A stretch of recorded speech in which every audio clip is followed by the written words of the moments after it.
Quiero invitarle a que abra su Biblia en Primera de Corintios. Primera de Corintios, capítulo 12, versículo 1.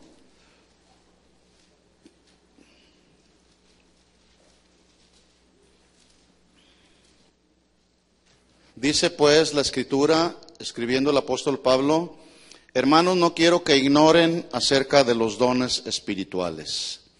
Voy a tratar de concluir con este tema que hemos venido hablando por las últimas semanas, principios acerca de los dones espirituales.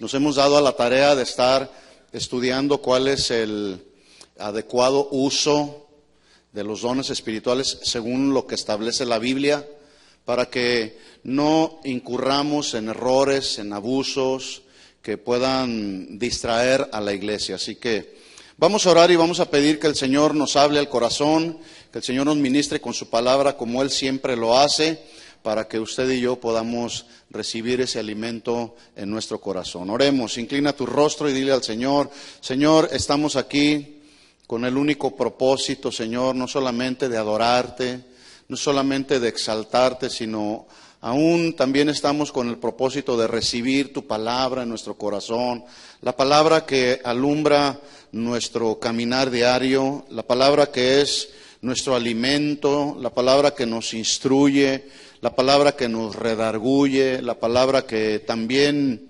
exhorta nuestra vida, Señor. Y ahí en el centro de tu voluntad y de tu palabra es donde queremos estar, Señor. No queremos desviarnos ni a la derecha ni a la izquierda. Queremos mantenernos en el equilibrio que tu palabra nos da. Por eso es que oramos, Señor, que tú nos alinees, que tú nos indiques cuál es tu perfecta voluntad a través de esta palabra que has puesto en nuestros corazones. Queremos seguir aprendiendo de ti, Señor, y pedimos que nos enseñes. En el nombre de Jesús. Amén. Amén. Entonces Pablo le escribe a los corintios y les dice que no ignoren acerca de los dones espirituales, porque ya hemos dicho que la ignorancia de los principios acerca de cómo funcionan los dones espirituales, no solamente a los creyentes de Corinto los llevó a cometer abusos, excesos, sino todavía seguimos viendo esos abusos y esos excesos en la manifestación o la expresión de los dones espirituales.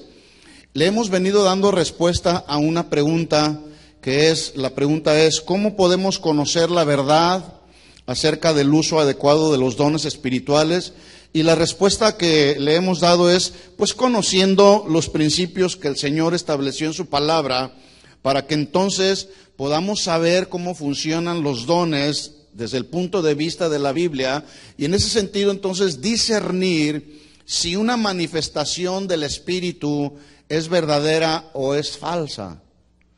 Y estos principios y muchos más que hay en la Escritura, yo solamente estoy compartiendo algunos, hay muchos principios, nos ayudan a establecernos en la verdad. Jesús dijo: conoceréis la verdad y la verdad nos hará libres. ¿Libres de qué? Pues de la ignorancia.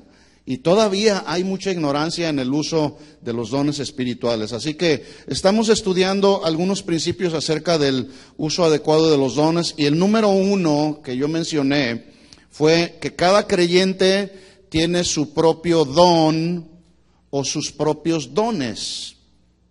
Pablo lo sustenta en la palabra en 1 Corintios 12:7. Él dijo: pero a cada uno le es dada manifestación o expresión del Espíritu para provecho. En 1 Corintios 12:11, ahí mismo lo confirma también Pablo. Pero todas estas cosas las hace uno y el mismo Espíritu, repartido a cada uno en particular como Él quiere. Así que el primer principio acerca del buen uso o el uso adecuado de los dones es: cada creyente tiene su propio don. ¿Estamos de acuerdo? O sus dones. La pregunta es: ¿ya descubriste qué dones Dios te ha dado? ¿Sí o no? Algunos tienen el don de enseñar, en la enseñanza, dones espirituales. Algunos otros discernimiento de espíritus, algunos otros palabra de ciencia, algunos otros palabra de sabiduría, algunos otros un mensaje de profecía, mensaje apegado a la palabra del Señor, en fin, tantos dones. Hay casi 20 dones, ya lo vamos a ver más adelante, que tenemos ahí en la Biblia establecidos, de los cuales Dios ha repartido a su iglesia, pero a cada uno Dios le ha dado uno o varios dones. Número 2, el segundo principio fue, el propósito de los dones no es para mi beneficio personal, es para el beneficio de la iglesia, para el provecho de la iglesia. Dijo Pablo en 1 Corintios 12:7, cada uno les da la manifestación del Espíritu para provecho, para el beneficio de todos. Número 3, el siguiente principio, y voy a tratar de abundar un poquito más en este principio. Lo hicimos la semana pasada, hoy quiero abundar un poquito más porque quiero llegar a algo muy importante en este tercer principio. Es el creyente no decide cuáles son sus dones, sino Dios. El creyente no decide cuáles son sus dones, sino Dios. ¿Por qué? ¿Por qué digo esto?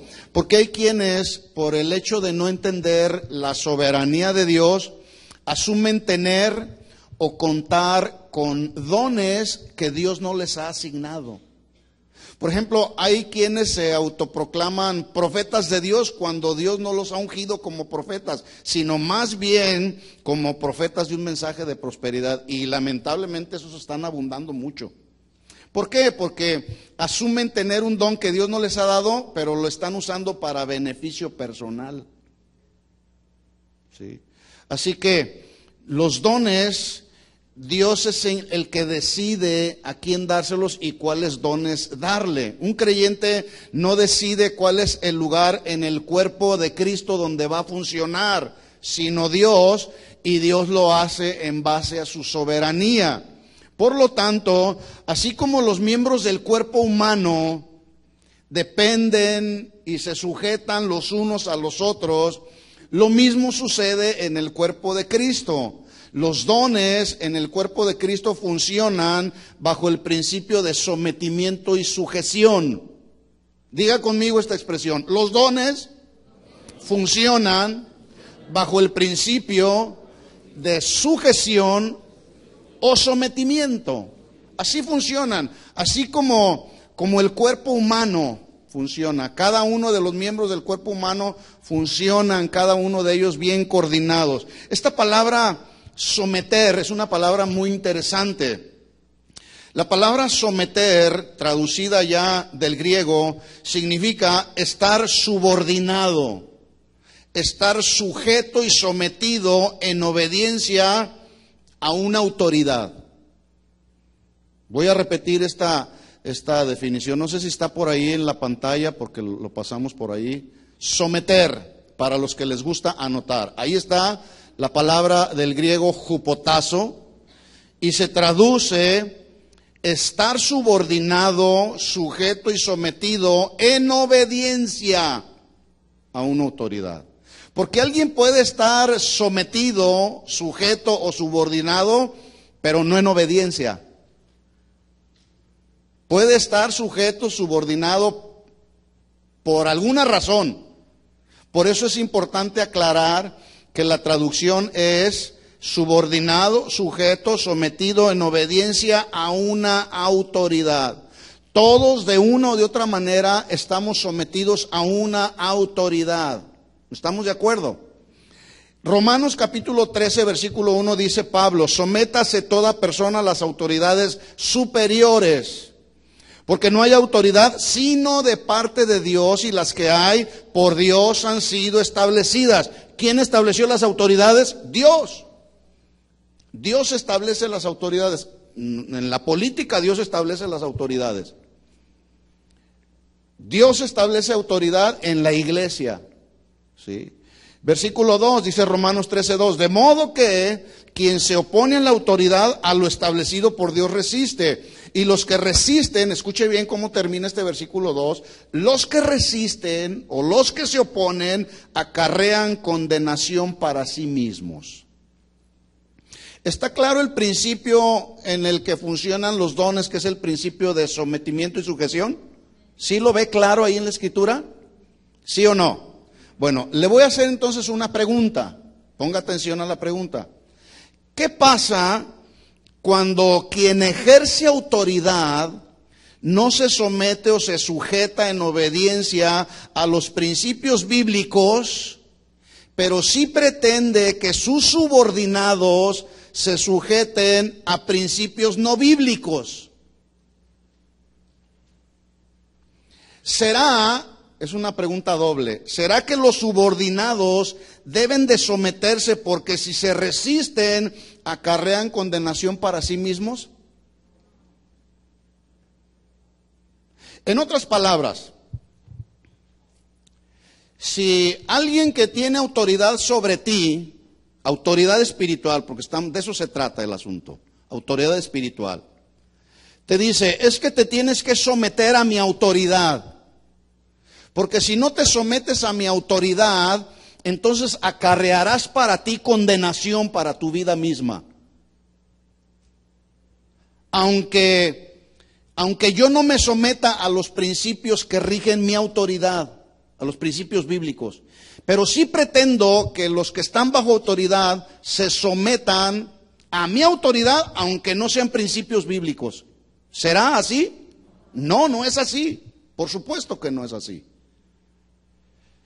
La respuesta a estas dos preguntas, o a esta pregunta doble, la encontramos y establecemos así la respuesta bajo estos dos principios. Número uno, ya lo dije, los dones en el cuerpo de Cristo funcionan bajo el principio de sujeción a la autoridad establecida por Dios. Número uno.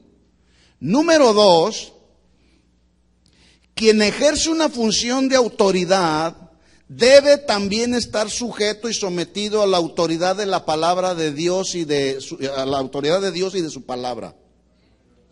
Voy a repetir esto que es muy importante.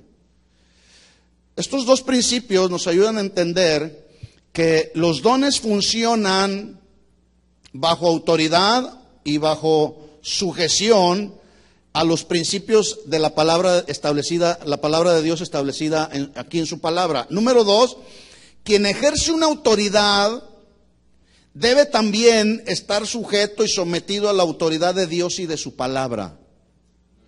¿Sí? Le voy a dar un ejemplo de sometimiento, pero en el contexto del matrimonio cristiano. Sometimiento en el contexto del matrimonio cristiano, pero entendiendo también que el sometimiento se puede aplicar, este principio de sometimiento se puede aplicar en cualquier ministerio de la iglesia, sea el grupo de alabanza, sean los ujieres, sean los maestros de los niños, todos tienen una autoridad. Y los que sirven en ese ministerio están sujetos a la autoridad. Quien es la autoridad, quien es el que coordina y el que se le ha delegado autoridad, debe de estar también sujeto, subordinado a la palabra de Dios y a los principios de Dios. ¿Estamos de acuerdo? Entonces, no solamente funciona el principio de sujeción en un ministerio de la iglesia, también el principio de sujeción funciona en la familia, también funciona en una congregación local o también funciona en una organización eclesiástica también. Entonces, pero yo voy a poner un ejemplo de la palabra sometimiento, ya lo dije, en el contexto del matrimonio cristiano. ¿Cuántos matrimonios cristianos tenemos aquí? Bueno, hay bastantes matrimonios que tenemos. Dice la Biblia, este es el principio, Pablo hablando en Efesios capítulo 5, versículo 21. Dice Pablo, Efesios 5, 21, someteos, ahí está la traducción, es la palabra del griego hupotazo, someteos, estar subordinados, sujetos, sometidos en obediencia a la autoridad de Dios, a los principios de Dios. Someteos unos a otros en el temor de Dios. ¿Qué significa el temor de Dios? ¿Tenerle miedo a Dios porque Él es iracundo, porque Él es cruel? No, no significa eso temor de Dios. Temor de Dios significa tener reverencia, respeto, obediencia, honra a Dios. Entonces dice ahí la Escritura, el principio dice así, sométanse unos a otros en el temor de Dios, lo cual significa que si alguien no tiene temor de Dios le va a ser muy difícil estar bajo autoridad. ¿Estamos de acuerdo? Si alguien no tiene temor de Dios o manifiesta temor de Dios, va a tener problemas con la palabra sujeción. Ahí está la traducción. Sí. Entonces, dice así: someteos unos a otros en el temor de Dios. Versículo 22. Escuchen esto, mujeres casadas. Levanten la mano las mujeres casadas o solteras. ¿Sí? Dice así, a las casadas, versículo 22. Las casadas estén sujetas. Ahí está la traducción.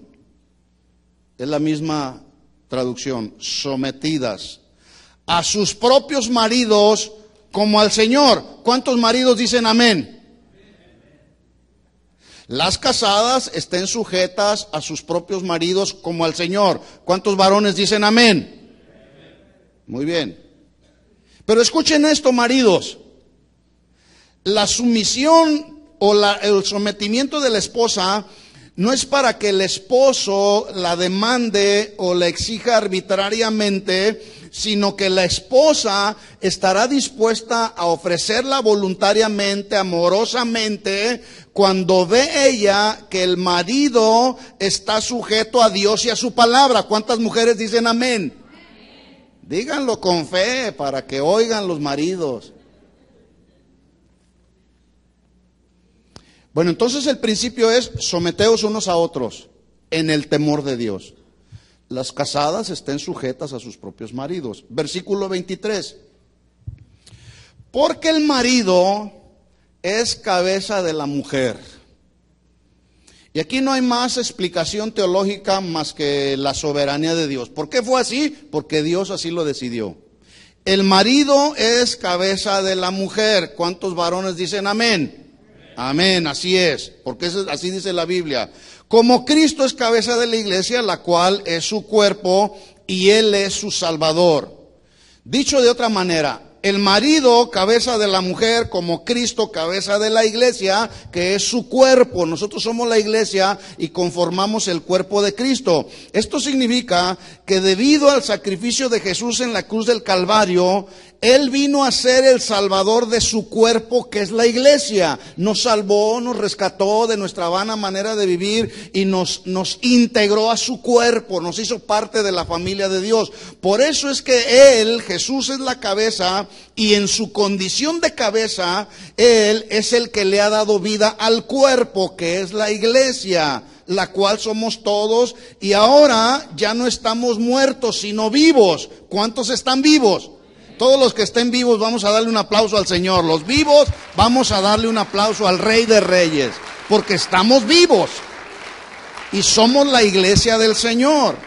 Por lo tanto, entonces, en ese sentido es que el varón es cabeza del hogar. Por lo tanto, también el varón que es cabeza del hogar debe de darle vida espiritual a la esposa. Escuchen esto, varones, es muy importante. Así como Cristo le dio vida a la iglesia, así el varón que es cabeza del hogar le tiene que dar vida a la esposa y a los hijos, y entonces ejercer así de manera responsable su función como cabeza del hogar. ¿Estamos claros, varones?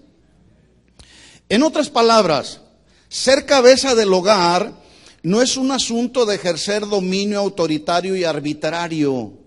Así no funciona el ser cabeza del hogar. Y a veces el que es cabeza del hogar quiere funcionar ejerciendo un dominio porque supone que la mujer es inferior a él. ¿Será así? En el cuerpo de Cristo nadie es más ni nadie es menos. Delante de la presencia del Señor todos somos iguales. Diga conmigo, todos somos iguales. Es un asunto de orden, es un asunto de autoridad, es un asunto de responsabilidades que Dios asignó a cada uno de manera diferente y de manera particular. Así que el esposo debe de cumplir con responsabilidad o la responsabilidad que Dios le asignó como cabeza del hogar. Si el esposo que ha sido cabeza del hogar no está funcionando adecuadamente en la responsabilidad que le fue asignada, está siendo injusto. Y hay matrimonios donde el varón no es la cabeza del hogar, sino la mujer. Y ese no es el orden de Dios. Por lo tanto, los maridos debemos de tomar el ejemplo de Cristo, convertirnos en cabeza, la cabeza que protege, pero también la cabeza que da dirección a la esposa y a los hijos. ¿Cuántas mujeres dicen amén? Así es. Ese es el principio de Dios. Los dones espirituales funcionan bajo el principio del sometimiento, así como funciona la familia. Versículo 24, vamos ahí a Efesios 5:24. Así que si el varón no está ejerciendo su responsabilidad o su asignación como cabeza del hogar, hoy es un buen día para tomar la responsabilidad de decir, perdóname Señor porque no lo venía haciendo, pero a partir de este día quiero hacer un compromiso y quiero ser verdaderamente la cabeza de mi hogar. ¿Amén, varones? Bueno. Efesios 5:24. Así que, como la iglesia está sujeta a Cristo, así también las casadas lo estén a sus maridos, escuche lo que dice, en todo. ¿En cuánto? En todo.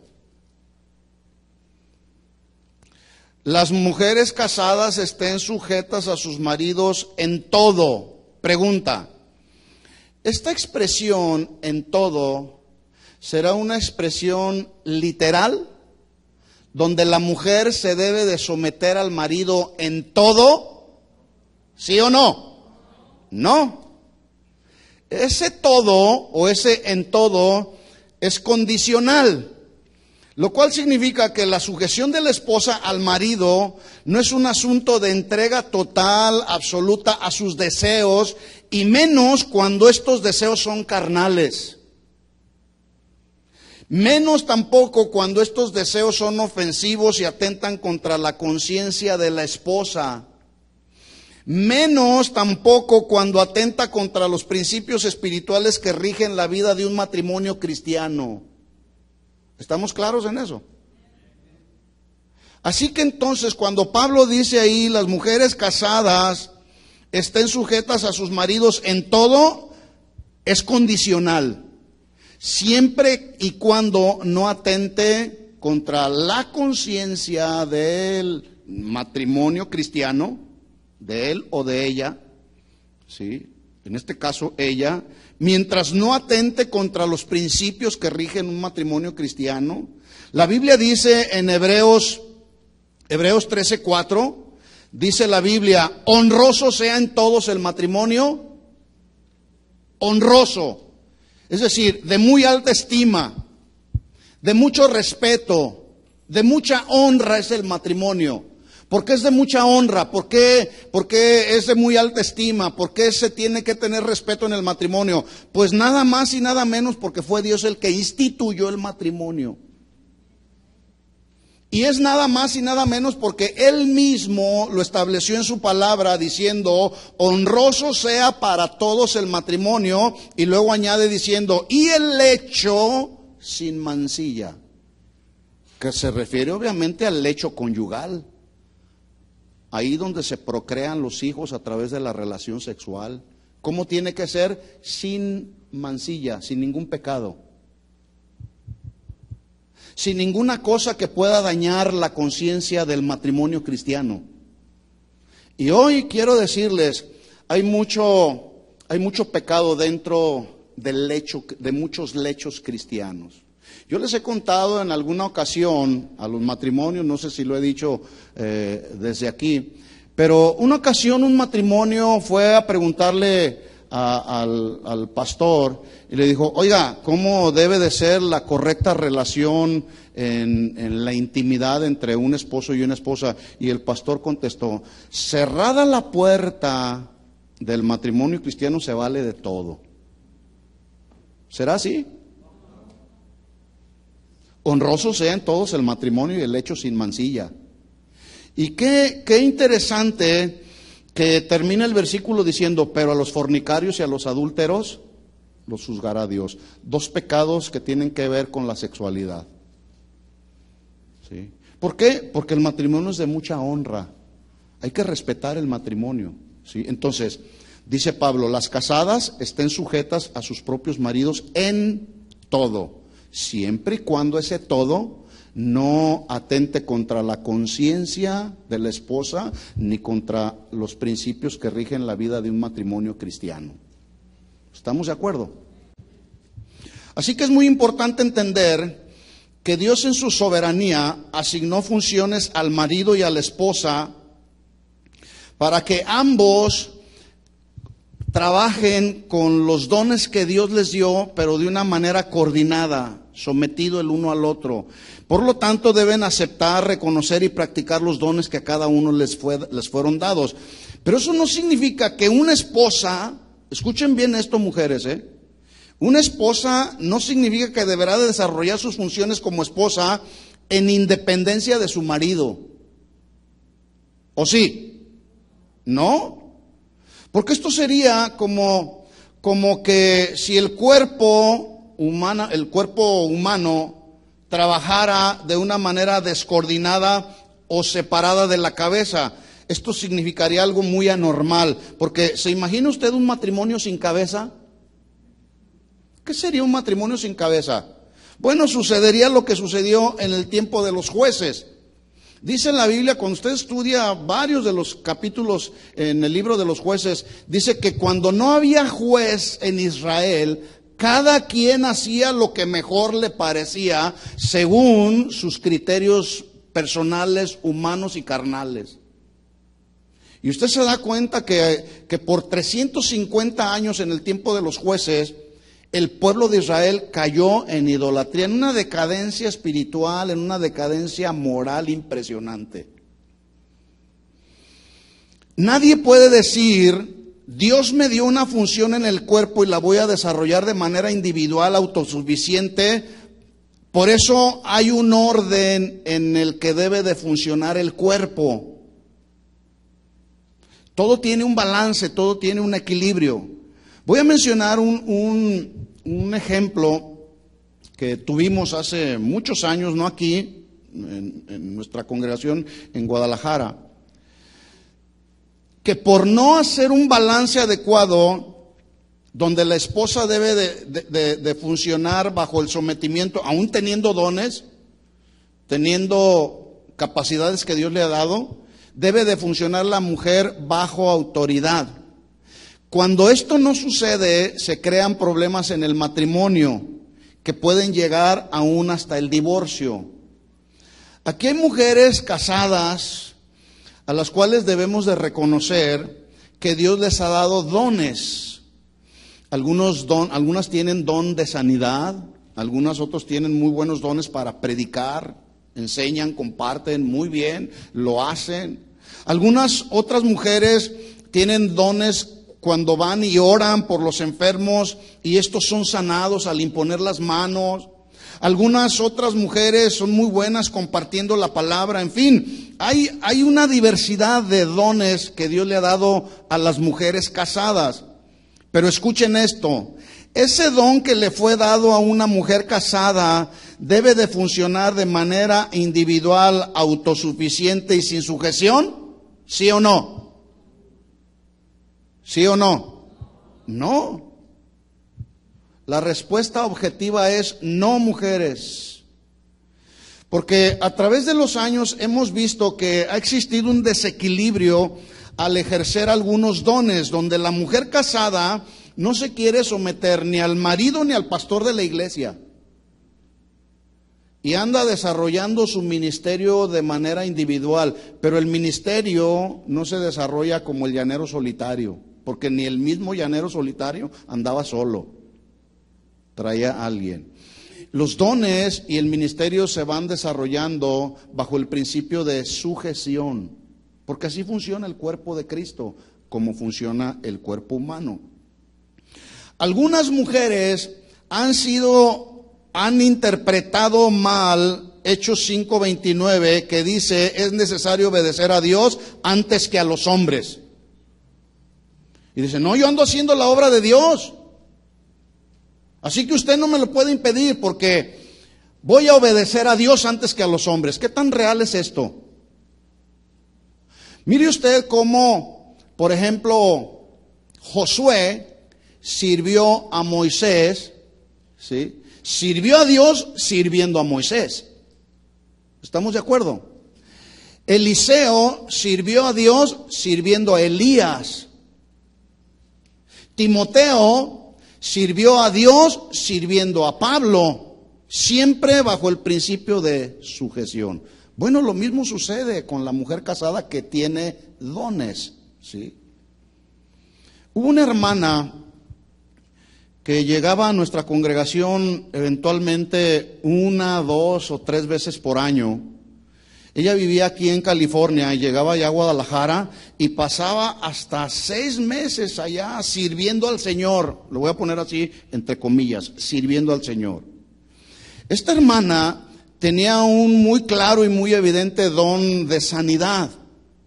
Ella iba y oraba por los enfermos y Dios la respaldaba y Dios sanaba a las personas por las que esta hermana oraba. Inclusive tenía un don para compartirle la palabra a gente inconversa y tenía un respaldo de parte de Dios también para compartir la palabra. La gente, a través de lo que Dios ponía en su corazón, la gente aceptaba a Jesús como su Señor y Salvador. En otras palabras, Dios respaldaba un don de sanidad, pero también un don de predicación de buenas nuevas de salvación. Y Dios usaba a esta hermana, pero qué cosas. La hermana no estaba sometida ni al marido ni a su pastor. Entonces la pregunta surge: ¿cómo es que una persona o un creyente tiene dones que, aunque no se somete a la autoridad establecida por Dios, que puede ser la iglesia o aún el marido, cómo es que Dios está respaldando ese tipo de acciones y manifestaciones de sus dones? Bueno, es que también la Biblia dice que los dones de Dios son irrevocables. Y como Dios es soberano, Dios puede hacer lo que Él quiere: sanar a un enfermo, liberar a un endemoniado, salvar a un inconverso, a través incluso de gente pecadora, como lo somos usted y yo. ¿O alguien aquí ya no peca? Dios es soberano y Dios lo puede hacer, como lo hizo con esta mujer. Bueno, ¿saben qué terminó esta hermana con esos dones? Terminó divorciada. El marido la dejó con todo y su ministerio y se encontró a otra. Una triste realidad. ¿Por qué? Porque se iba a México, duraba 6 meses y hasta que un día le dijimos: oiga, ¿dónde está su marido? Usted pasa aquí 6 meses, sí, Dios está haciendo la obra de Dios, pero no está bajo autoridad.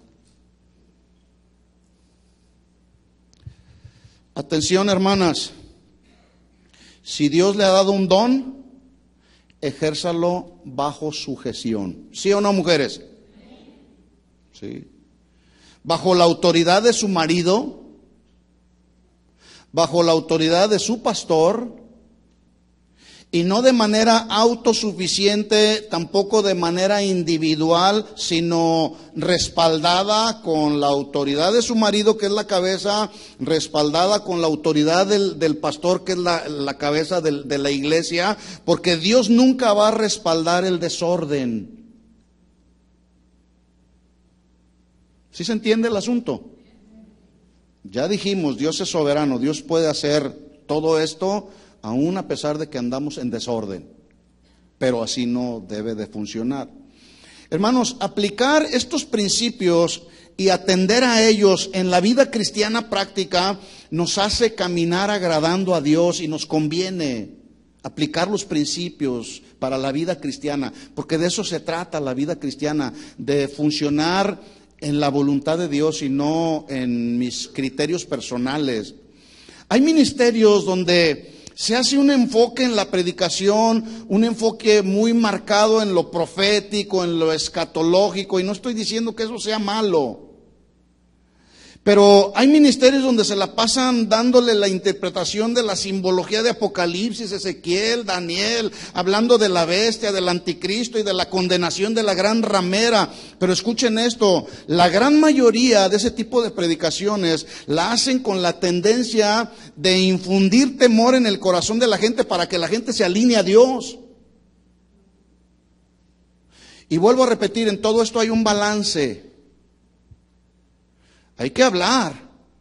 Es más, el miércoles, para los que no vinieron el miércoles, les hablé de algunas de las conductas de las iglesias a las cuales Dios les escribió las 7 iglesias. Hay conductas ahí en las que incurrieron y Dios les dijo, pero tengo contra ti estas cosas. Y están ahí en el Apocalipsis, ¿verdad? Pero, ¿de qué me sirve a mí? Y no estoy diciendo que sea malo, pero vuelvo a repetir, insisto en esto, hay que tener un balance. Yo le puedo a usted dar toda la revelación de la simbología de los 7 sellos y de la bestia y de la condenación de la gran ramera. ¿Y quién es el anticristo? Bueno, eso va a suceder.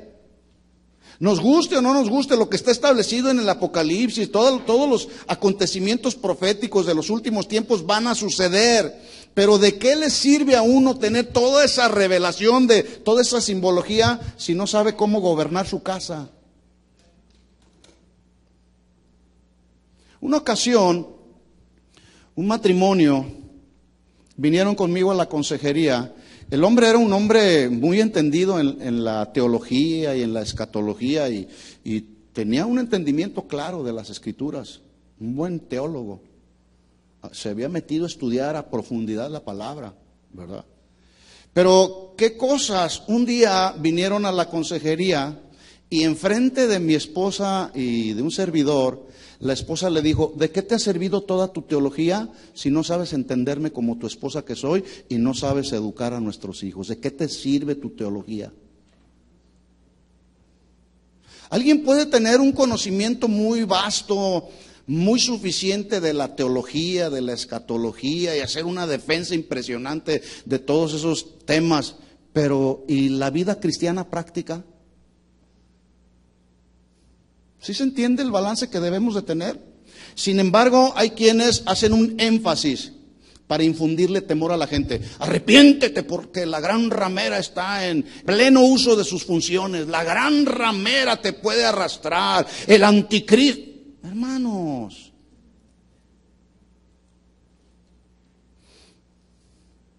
la Biblia dice que Pablo dijo que es importante, incluso él en su despedida ante los pastores de la iglesia en Éfeso, en Hechos capítulo 20, Pablo junta a todos los líderes de la iglesia de Éfeso y les dice, mis manos están limpias porque yo no he rehusado enseñarles a ustedes todo el consejo de Dios. Y escuchen esto, mis hermanos, todo el consejo de Dios tiene que ver en la Biblia desde Génesis hasta el Apocalipsis. Hay que enseñar todo el consejo de Dios. Pero nuestro énfasis principal tiene que ser lo que dice la Biblia, el enfoque de lo que dice la Biblia, para que nuestra vida cristiana, cuando venga el Señor por nosotros, podamos irnos con Él y el Señor pueda decirnos, bien, buen siervo y fiel, por cuanto fuiste fiel y leal en lo poco, he aquí, pasa al gozo de tu Señor, ¿verdad? Incluso hay quienes se precian de tener una revelación muy tremenda de la escatología, pero no saben gobernar su casa, ¿sí? Así que la Biblia dice que debemos enseñar pues todo el consejo de Dios, ¿verdad? Pero la gente no se va a convertir a los caminos del Señor por infundirles temor. Un temor así de miedo. No, hay que infundirle a la gente el temor de Dios. ¿Sí? La reverencia a la palabra de Dios. Pablo dijo, 1 Corintios capítulo 12, vamos adelante.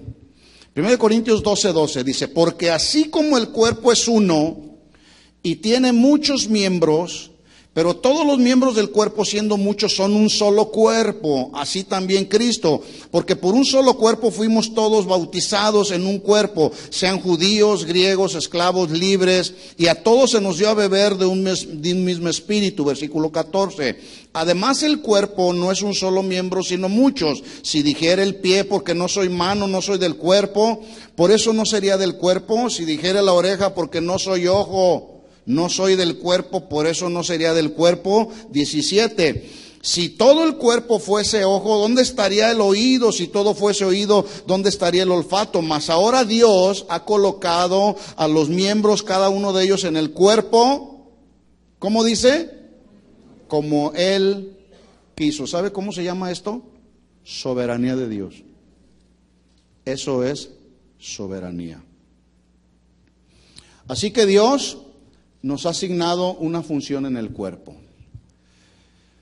Siguiente pregunta que quiero hacerles. Vamos ahí si está conmigo ahí en 1 Corintios 12, vamos al versículo 31. ¿Cómo debemos entender estos siguientes versículos en donde al parecer Pablo está sugiriendo que los dones debemos buscarlos? Y aún debemos buscar los mejores dones. Mire lo que dice 1 Corintios 12, 31. Procurad pues los dones mejores. No sé si está ahí en la pantalla. Estos 3 versículos.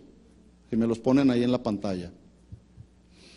¿Los tiene ahí? 1 Corintios 12, 31. Dice Pablo, procurad los dones mejores. ¿Qué hay dones mejores unos que otros? ¿Sí o no? Capítulo 14, versículo 1. Mire cómo dice Pablo. Procuren los dones espirituales. Ahí está otra vez la palabra procurad. Digan conmigo procurad.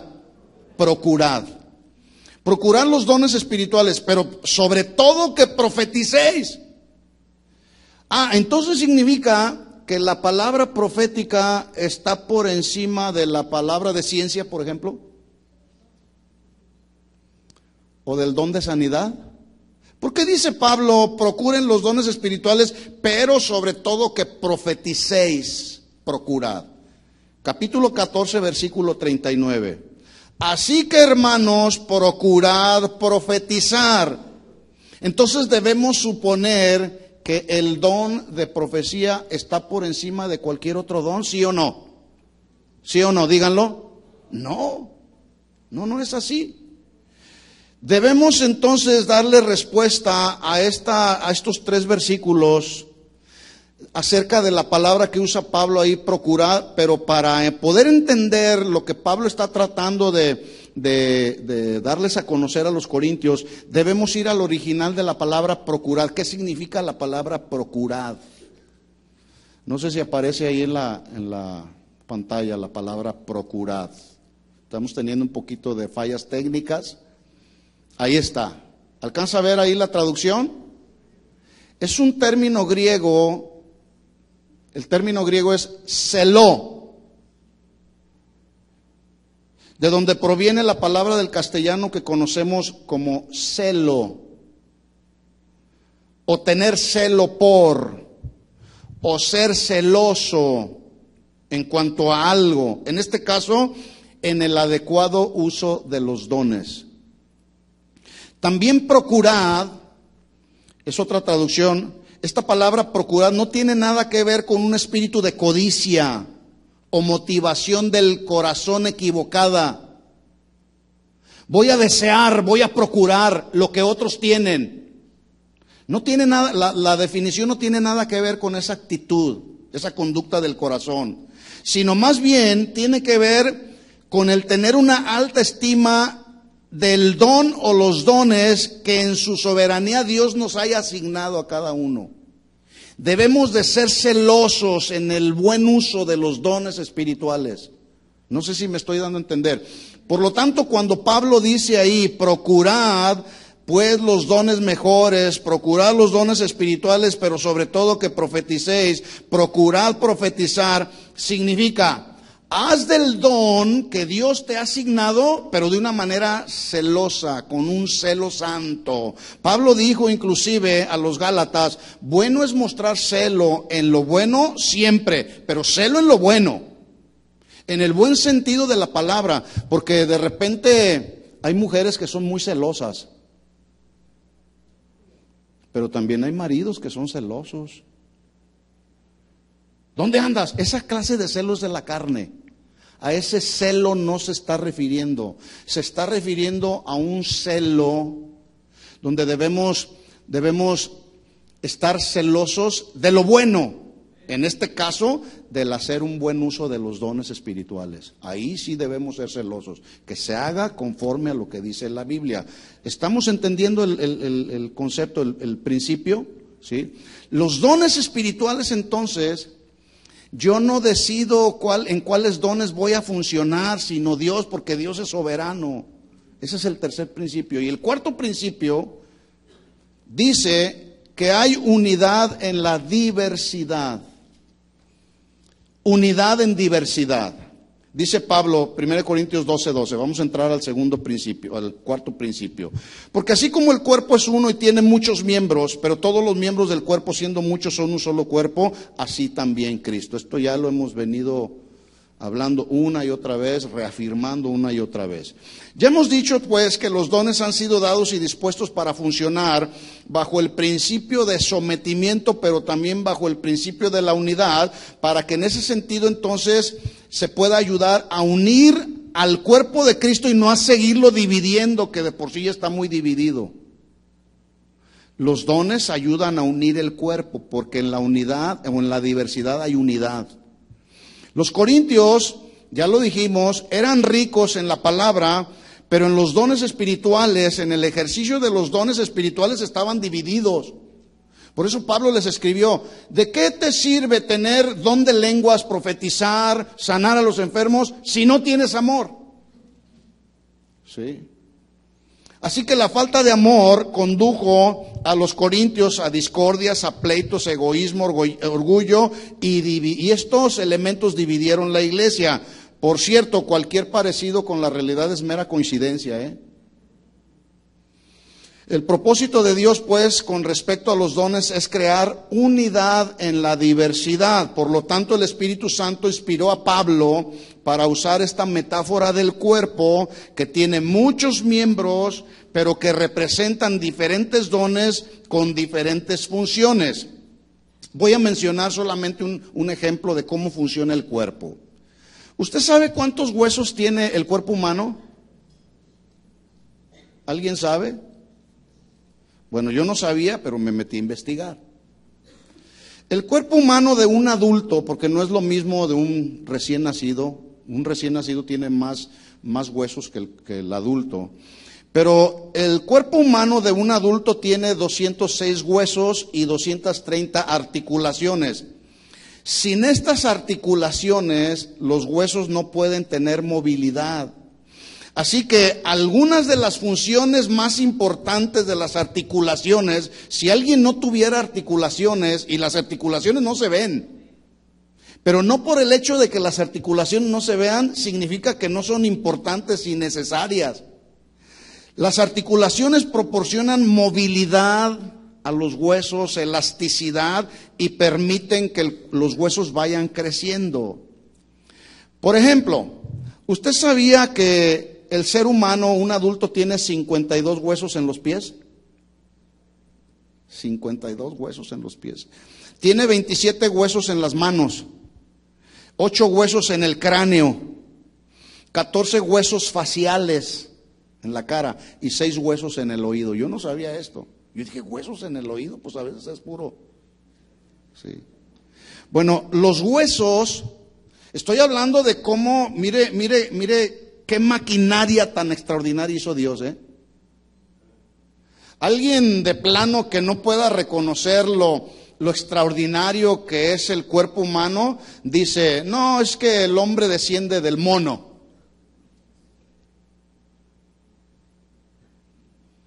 Porque quieren argumentar sus creencias.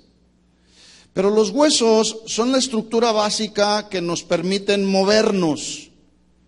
Sin ellos, los músculos no tendrían un lugar donde poder adherirse. Los huesos tienen dos propósitos fundamentales: darle estabilidad y estructura al cuerpo. Como la columna vertebral nos da una estabilidad y nos permite movernos de un lado a otro. Pero también los huesos protegen los órganos internos, como las costillas. ¿Qué protegen las costillas? El corazón, los pulmones, los riñones, el hígado. Pero, ¿qué protegen los huesos del cráneo? Protegen el cerebro. Por eso cuando alguien se cae y se golpea la cabeza, el cerebro está protegido, a menos que sea un golpe muy fuerte, entonces que ya no puedan resistir los huesos del cráneo, pues entonces se rompen y el cerebro es afectado. Por lo tanto, debemos estar conscientes, mis hermanos, que así como el cuerpo tiene muchos miembros que dependen los unos de los otros, ¿qué dije? Dependen los unos de los otros. Dependemos unos de otros. Ya lo he dicho en otras ocasiones, no podemos menospreciarnos los unos a los otros. Dependemos los unos. Tú sí me caes bien, hermana, pero tú no, hermano.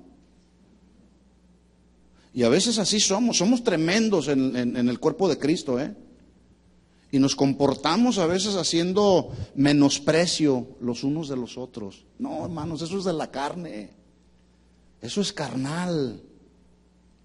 Y los corintios eran muy carnales, y por eso es que Pablo les dijo: ¿Cómo esperan que yo les hable como espirituales si son tan carnales? Porque hay divisiones entre ustedes. No estaban considerando este principio del cuerpo de Cristo. Bueno, así como el cuerpo humano funciona con esa perfección con la que Dios creó el cuerpo humano para funcionar, así debemos funcionar en el cuerpo de Cristo. ¿Sí o no? Si el cuerpo de Cristo no está funcionando como Dios lo establece en su palabra, entonces algo anda mal, hay alguna enfermedad por ahí. En la Biblia encontramos en el Nuevo Testamento aproximadamente 20 dones, ministerios y funciones diferentes. 20. Por eso yo decía, en la diversidad de los dones debe de haber unidad. Se deben de complementar un don con otro. Pablo decía, incluso ayer en la clase les decía a los servidores: ¿son todos apóstoles? Imagínense un ministerio donde todos son apóstoles. ¿Dónde estarían las ovejas? Imagínense un ministerio donde todos son los pastores. ¿Dónde estarían las ovejas? Imagínense un ministerio donde todos tienen el don de sanidad. ¿Dónde estarían los enfermos? ¿Son todos apóstoles? ¿Son todos profetas? ¿Todos tienen dones de lengua, sí o no? La respuesta obvia es no, ¿verdad? ¿Por qué? Porque en la unidad hay diversidad. Tenemos el ministerio de apóstol, profeta, evangelista, pastor y maestro. Tenemos en el cuerpo de Cristo quienes tienen el don de servicio, el don de la enseñanza, el don de la exhortación. Y algunos funcionan muy bien en este don de la exhortación, pero equivocadamente, ya hablamos de ese don. Algunos funcionan en el don de repartir, presidir, hacer misericordia con palabra de sabiduría, palabra de ciencia, fe. Tener fe es un don, sanidad, hacer milagros, discernimiento de espíritus, diferentes tipos de lenguas e interpretación de lenguas. Así que el plan de Dios con respecto a los dones, hermanos, es crear unidad en la diversidad.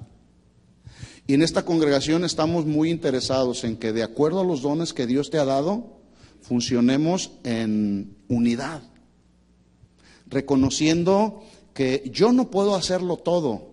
Imagínense yo siendo el pastor, predicando, cantando, recogiendo los diezmos, recibiendo a la gente, enviando a la gente, profetizando. Imposible. Eso es imposible.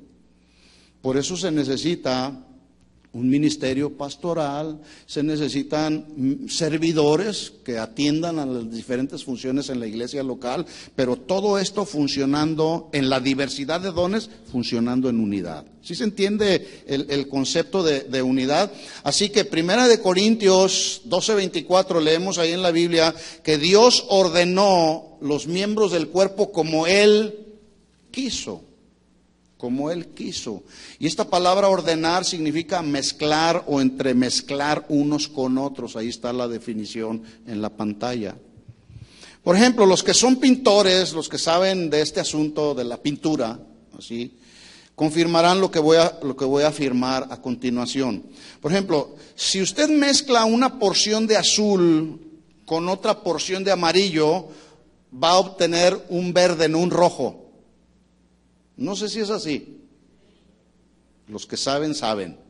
Yo investigué esto y dije, bueno, un azul con un amarillo genera un verde, no rojo, ¿verdad? Si se mezclan dos porciones de blanco y una de negro, se obtiene gris, no amarillo. ¿Se fija cómo yo estoy tratando de darle algunos ejemplos para entender que en la diversidad hay unidad?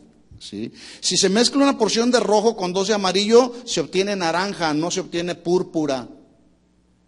O sea, es tan claro cómo Dios puso a funcionar el cuerpo para que entonces funcionemos de manera adecuada. Por ejemplo, en una orquesta o una orquesta en un concierto que hace la interpretación de alguna sinfonía a través de diferentes instrumentos que funcionan en armonía, si todos los instrumentos funcionan en armonía, va a surgir una bonita melodía.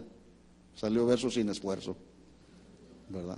Si todos los miembros de un grupo de música funcionan en armonía, va a salir una bonita melodía, ¿verdad? Así funciona el cuerpo de Cristo. Si todos en la diversidad funcionamos en unidad, entonces Dios se va a agradar de nuestro servicio. Pero cuando empezamos a funcionar con codicia en el corazón, con avaricia, con malas actitudes, con motivaciones equivocadas, con incluso algunos con alguna agenda escondida por acá, así no va a haber unidad en el cuerpo de Cristo, ¿sí? Concluimos pues. Dice Pablo, no quiero, hermanos, que ignoren acerca de los dones espirituales. Ahora ustedes no pueden decir, es que yo no sabía que así funcionaban los dones bajo estos principios. Hay 4 principios que yo ya le enseñé. Número 1, cada creyente tiene su propio don. Funcione en ese don, no en otro don que usted quiera funcionar. Número 2, el propósito de ese don que usted tiene, Dios se lo dio para beneficio del cuerpo de Cristo, para el beneficio común. Número 3, el creyente no decide cuáles son sus dones, sino Dios, porque Dios es soberano. Y finalmente, número 4, debe de haber unidad en la diversidad de los dones. ¿Se entendió el mensaje? Bueno, así es como funcionamos en esta congregación. ¿De acuerdo? Así que necesita haber unidad de criterio.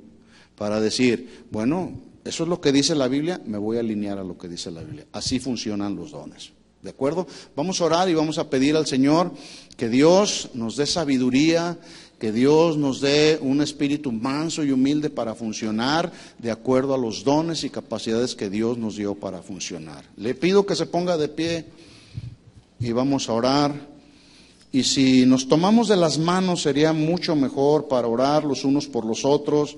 Y simbolizando unidad, simbolizando que nos necesitamos los unos a los otros, tú puedes orar y bendecir a tu hermano que tienes por ahí junto a ti y dile, Señor, ahora entendemos que somos un cuerpo en Cristo. Oremos unos por otros. Levanta tu voz y dile al Señor, Señor, gracias porque en la diversidad de dones, en la diversidad de ministerios, en la diversidad de funciones, tú anhelas y deseas que el cuerpo de Cristo, tu cuerpo, tu familia funcione en unidad, Señor. Perdónanos si nos hemos menospreciado los unos a los otros. Perdónanos si no hemos funcionado como lo establece tu palabra. Tú nos has dado dones, Señor, y queremos funcionar y hacer y provocar la unidad, Señor. En el nombre de Jesús, bendícenos siempre con tu presencia, Señor, y que en esta congregación y en cada familia representada en esta congregación, Señor, fluya la unidad, la armonía, la paz, el gozo, Señor. en el nombre de Jesús, sometidos los unos a los otros en el temor de Jehová. Así es como queremos funcionar, Señor. En el nombre de Jesús, tu bendición y tu protección divina para cada familia representada en esta casa, Señor. Te lo pedimos en el nombre de Jesús. Y a ti damos toda la gloria, toda la honra y todo el honor. Y la iglesia del Señor dice amén y amén. Dale un aplauso de alabanza a nuestro Señor. Gracias, Señor. A ti la gloria, la honra y el honor siempre, Señor. Amén. Amén.